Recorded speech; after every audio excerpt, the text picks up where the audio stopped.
Pozdrav prijatelji! Paradajz vam izgleda zdravo, raste, cvjeta.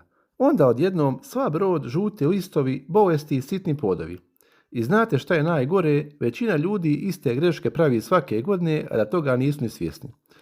Zato ćemo vam mi u današnjem videu pokazati 4 najčešće greške koje mogu ozbiljno uništiti urod paradajza i kako ih jednostavno izbjeći. Ako želite zdrav paradajz, pun plodova, obavezno pogledajte do kraja jer posljednju grešku pravi ogroman broj ljudi. Dobrodošli na kanal Svijet voća i povrća i dobrodošli na naš novi video. Prva greška, ne uklanjaju se zaperci. Prva jedna najčešćih grešaka u uzgoju paradajza su zaperci. Mali izdanci koji rastu među stabljike i glavnih grana, većina ljudi kažu u pazuhu biljke. Mnogi ih ostavljaju misle da će više grana biti više paradajza, a u stvaru se dešava suprotno. Zaperci troše ogromnu energiju biljke, umjesto da ide biljka u formiranje cvjetova i plodova, paradajz bježi u list i u granu. Rezultat je bujna zelena masa bez dovoljno plodova, slabije i sitnije rajčice i sporije sazrijevanje. Najgore što je biljki nepotrebno, zagušuje se i postaje gušća, što kasnije otvara vrata bolestima.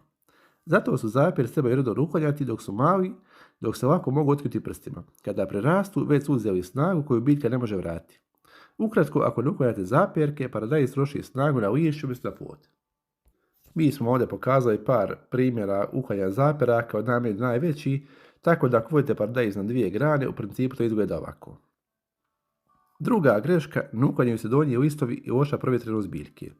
Druga velika greška je ostavljanje donjih listova paradajza koji dodiruju u zemlju i ostaju u zoni vlage. Mnogi se boje da nogove biljku pa ne diraju ništa ispod, ali tu nastaje problem. Donji listovi su prvi koji dolaze u kontakt sa vlagom iz zemlje, prskanjem kiše i zalijevanjem gljivičnim sporama u tlu. Kada ostanu na biljci, oni postaju idealno mjesto za razvoj bolesti poput plavinjače i truleži. Osim toga, gusta zona samo provjetrava biljku, zadržava vlagu, usporava sušenje nakon kiše i prskanja. Zato se donji listovi postepeno uklanjaju, posebno koji požute u dodiru u zemlju, kako biljka bi disala. Ukratko, loša provjetrenost donji listovi direktno otvaraju vrata bolestima i propadanju paradajza. Dakle, krenite s početka, prvo pomalo skinete listove nekih 50 cm pa i dalje. Kada govorimo o trećoj greški, ona bi bila pogrešno zalijevanje paradajza. Treća greška pravi ogroman problem nepravilno zalijevanje. Ovdje većina ljudi griješi na 2 načina. Ili zalijeva prečesto pomalo ili napravi veliki šok pa paradajz odjednom dobije više vode nakon suše. Oba scenarija su loša. Kada se zalijeva svaki dan pomalo, korijen ostaje površan, biljka postaje slaba i osjetljiva na stres. Kada dođu u vrućine, sušni period, paradajz se brzo gasi. S druge strane, nagle promjene, suša pa velike količine vode dovode do pucanja plodova, opadanja cvjetova i slabijeg zametanja i pojave truleži. Nikad ne zalijevajte paradajz odozgo, uvijek zalijevajte samo zonu korijena.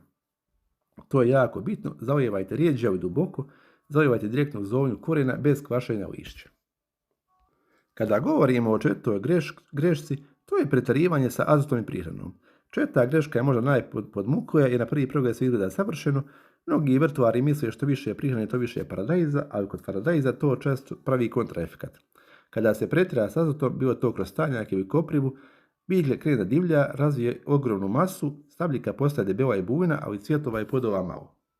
Međutim, i tu postoji alternativa. Alternativa je gnojivo na bazi drvenog pepela i kora od banane. 3 kaške drvenog pepela i čaj od kore 2 banane spoje se zajedno sa 20 litara vode i zalijeva se.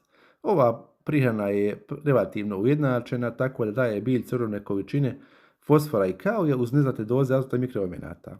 U principu daje se ono što paradajzu treba da raste bujan i zdrav. Ako ispunite sve ove stvari, izmijenite ove 4 greške, dobit ćete paradajz kao ovaj na slici, tako da to su neke osnovne stvari koje morate izbjeći. Hvala što ste pratili ovaj video, ako vam se video svidio podijelite ga sa vašim prijateljima. Hvala što ste pratili video.